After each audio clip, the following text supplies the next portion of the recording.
બરાબર. Solid variety દીજો. મારે છે ને અહીંયા મારા ખર્ચે લાડવા ને ગાંઠિયા ને ખવડાવવા. ના ના કોઈ વાંધો નહીં, અમારે ખર્ચે ખવડાય તો વાંધો નહીં. ના ના તમે તો મહેમાન કહેવો યાર. સોલિડ વેરાયટી છે આ તો. અંદર બોલો તો બે શબ્દો અહીં અંદર આવી ગયો. ઉભા રહી ગયો.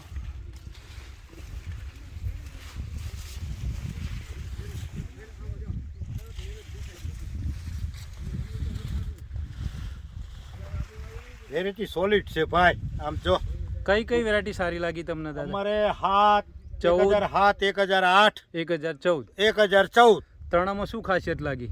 ત્રણે વેરાયટી તો સારી જ છે ભાઈ. બરાબર. જીંડવા બધા મોટી આ છે. છે ને આ ગીંડવા મોટા હમ. અને ઓલું 14 છે એ સારું જ છે. એ સારું છે. બહુ અને સારું ભાઈ. સાતે સારું છે. હાથે બહુ સારું, બરાબર. આઠે સારું. Solid તમારે છે અત્યારે ભાઈ. એક છોડ ઉપર જીંડવા કેટલા હશે અંદાજે? અરે ગીંડવા આ બાજુ આપણે 80 90 ગીંડવા ખરા હો. બરાબર. હમણાં હવે 4-5 દિવસ. અને આ તો સુકારા કુદરત. જેવું કોઈ લાગે છે દાદા તમને? સુકારો કોઈ આવે એવું અરે લાગે? એક છોડવો નહીં આમાં બતાવો ને. બરાબર. એક છોડવો સુકારાનો, હમ. એક છોડવો સુકારાનો.